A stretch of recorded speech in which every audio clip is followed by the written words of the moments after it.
What's going on, guys? Welcome back. Today we're going to finally start digging into the old KTM 450. I didn't kind of have a nice stand, so my painter's bench will do.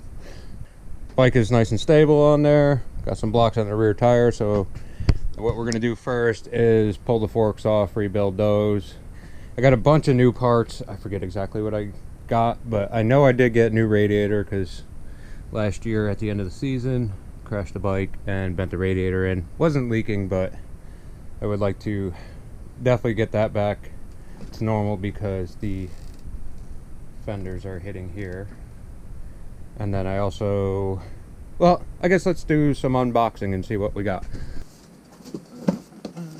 Yep, brand new radiator, cheapies off of eBay, but I think they'll do just fine. They look pretty well made.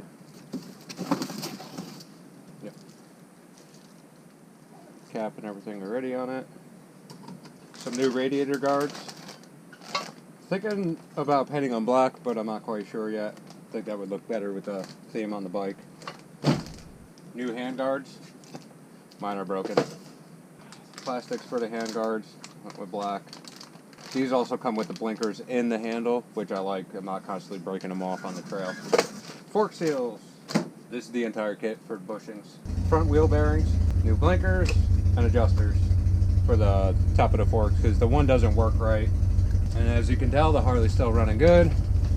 We did just change the primary and transmission fluid in that, and it was really nasty. But we need to do it again, run it a little bit, flush it all out.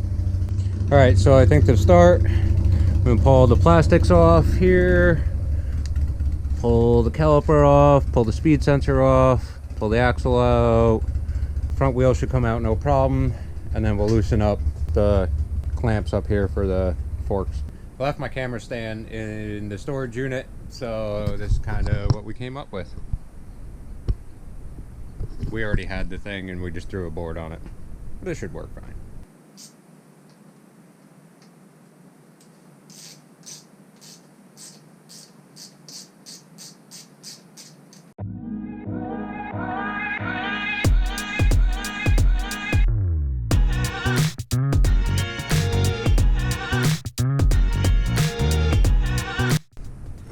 How well you're going to be able to see on camera, but it's all fluid leaking.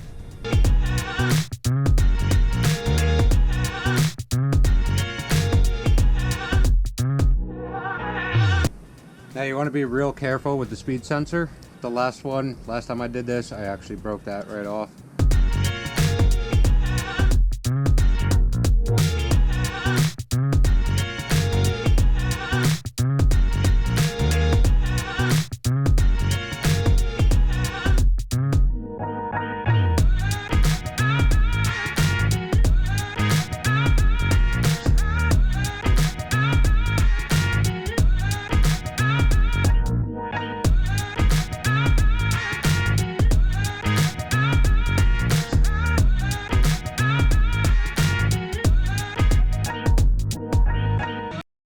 Alright, so we got the fork out. I don't have a bench vise currently. I gotta make up something. That didn't work. I think if I basically use this clamp here, basically something like that, board across it, screw it down, pin it there, then I should be able to clamp it into here and take the fork apart. We ended up pulling the tank off, plastics off. Gives you full access to everything here. Now I get to make a big mess and drain all of it.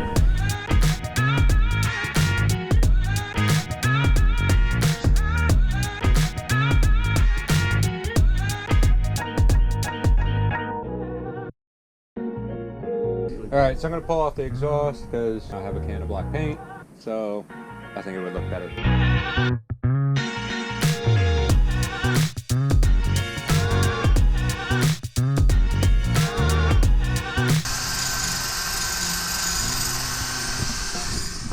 Alright, well while he's doing that, I'm going to start on the forks and get them torn apart and put back together. So this is the jig we came up with. Well, Mike came up with while I was doing the radiator stuff. Seems to be pretty good, nice solid in there, just so I can get the cap off, and this is what we had.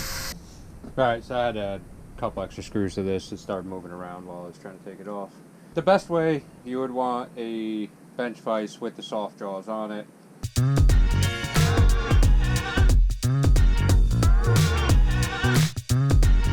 I mean, it's only stupid if it doesn't work, right? Nope.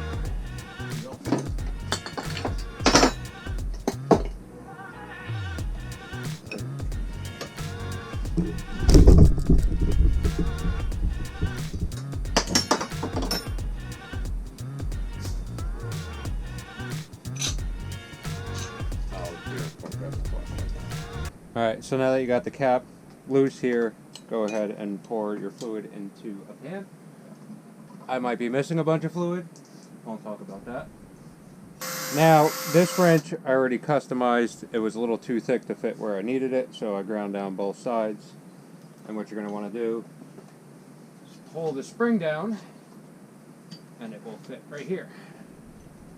Then you take your 24 on top, and go against it.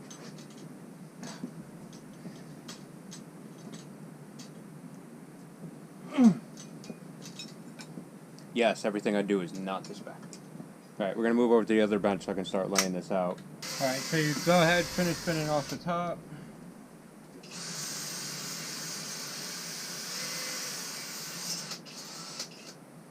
Definitely missed a step on this. Supposed to back these out.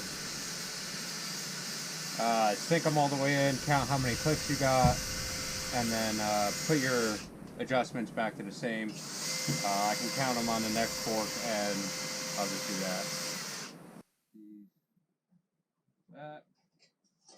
That.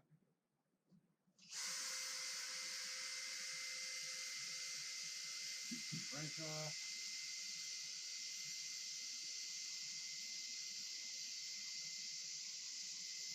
Spring out.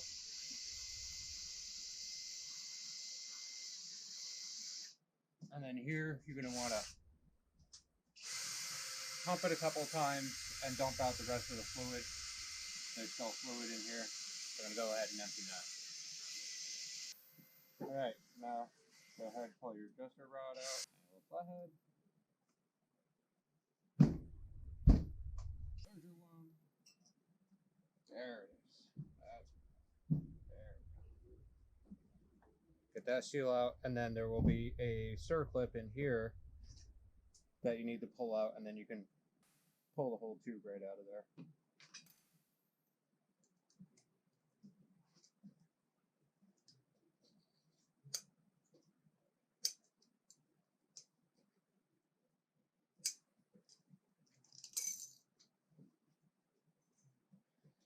And now you should be able to basically just slam it out, and it should just come off.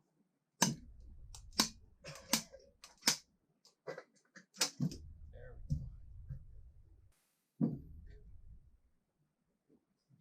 go.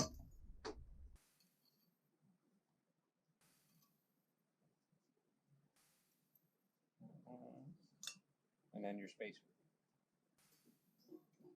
Count how many adjustments you have.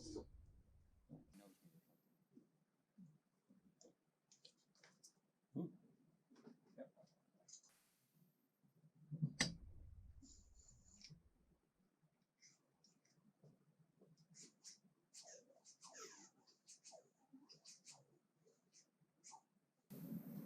So when I was talking about torquing your forks to spec, as you can see, wore out pretty good on one side. And then here too.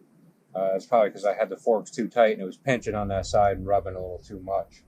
Make sure I do it right this time. Got the exhaust all prepped. Hit it with the torch, burn off anything else. Got rid of the, hit it with brake clean too, get all the grease off. And now it's ready to paint.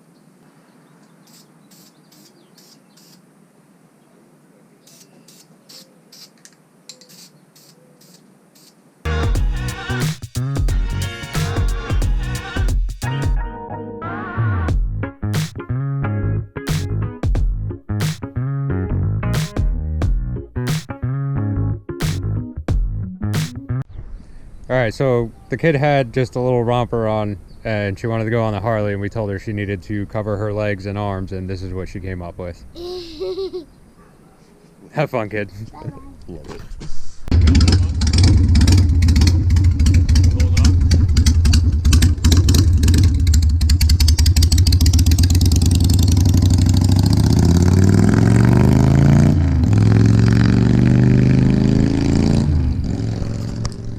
And that's how you keep the bike life alive.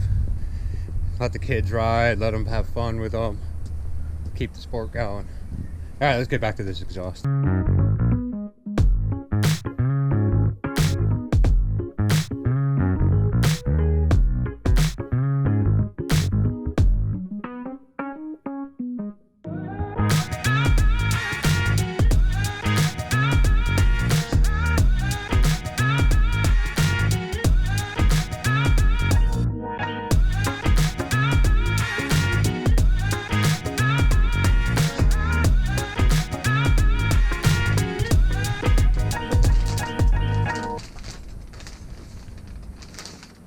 Got some new radiator guards because I didn't have any before, and I'd rather not bend the radiators again. Last night got a little frustrating with trying to get the radiators and the new radiator guards on. Turns out that the radiators that I ordered are actually 3/8 wider than the stock ones. Quite difficult to get the guards on, but they're not on correct per the manufacturer, but this will definitely hold up way better than not having them. Basically the only thing I'm missing is the bracket that goes from here to the other radiator that holds them apart. It's just way too short with these radiators. These shrouds are supposed to go outside the outside, and clearly that could not be done. This is basically what we're left with. I feel confident in that it will at least hold up to dropping the bike again. Any side impacts, it'll keep it from any sticks or rocks being shot into the radiators. We were having some trouble with the hoses. All the hoses I ordered, they don't have the proper bends in them, so they're getting a little frustrated. Had to cut them down in a few spots to make it line up right. It did the thermostat delete. We just threw this on because we were thinking possibly just throw a bolt or something in here for now, but local parts store does have coolant hose caps, so I should be able to cap this off. With the bigger tank along, basically with the bigger tank, the cap that came with the radiators was too big and I couldn't get it to turn and loosen all the way without it hitting the tank. The bottom one was a bit of a pain in the butt. It's very lightly kinked, not anything I'm really worried about, but on the stock radiator, okay, not saying it. With the stock one, it actually had a bit of an angle coming out here, as you can see. This one, this is kicked over a bit so that way the hose would line up much better. So basically the aftermarket radiators just weren't done right. Back to the forks. We'll get these finished up, get them back in, and then we will basically just get the bike back together and hopefully go riding this weekend. Alright, so yesterday I was trying to adjust rebound and ended up breaking the other top piece here. Now we're going to work on rebuilding the inner tube. This should just spin off. That. Spring and washer starts there. And then you could slide it through.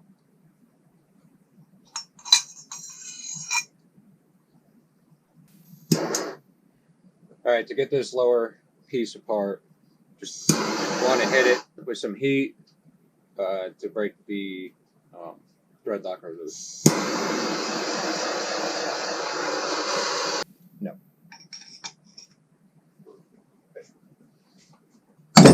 There we go.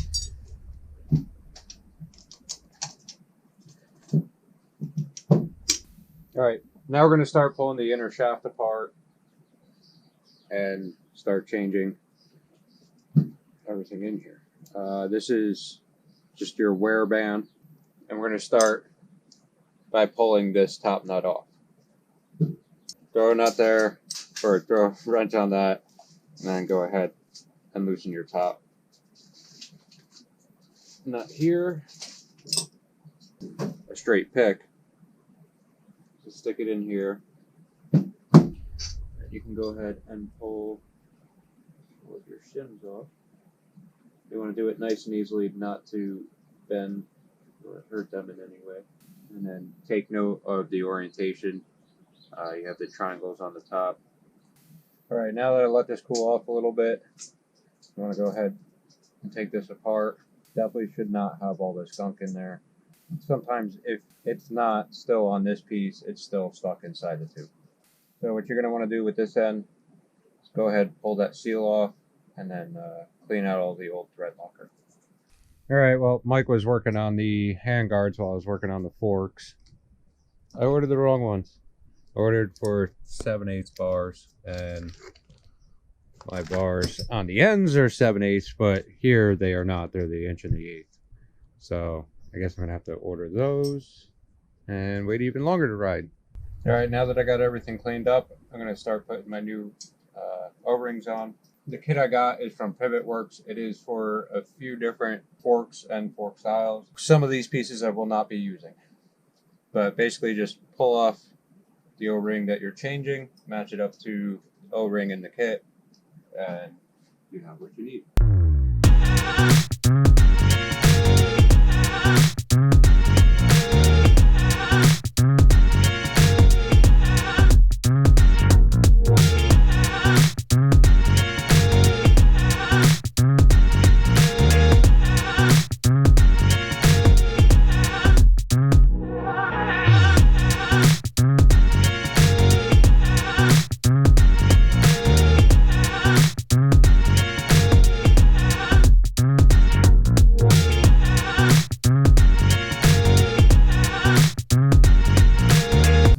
All right, now we're going to start reassembling everything.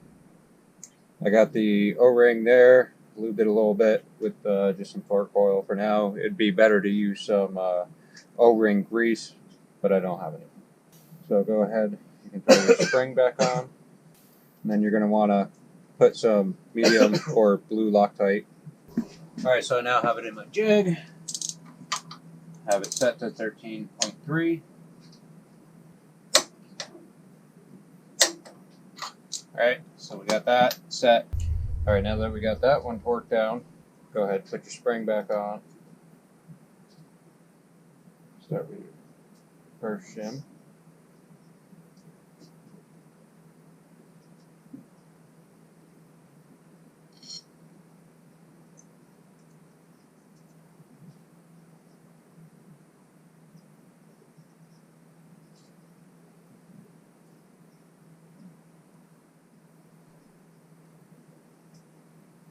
Using your pick definitely helps keep everything aligned. And you're just going to want to work these on very nicely and easily. Be sure not to bend them or a lot aggressive.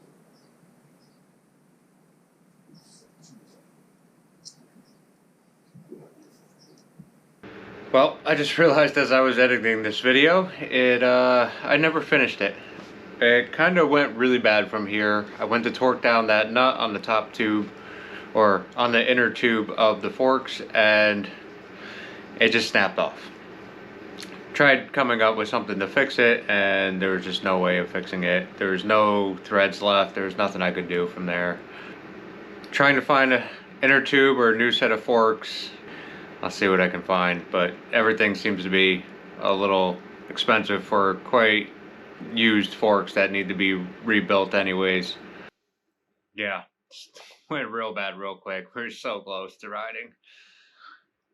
It is what it is. Things happen, but I will see you guys on the next one, and hopefully we get back to riding soon. Have a good night.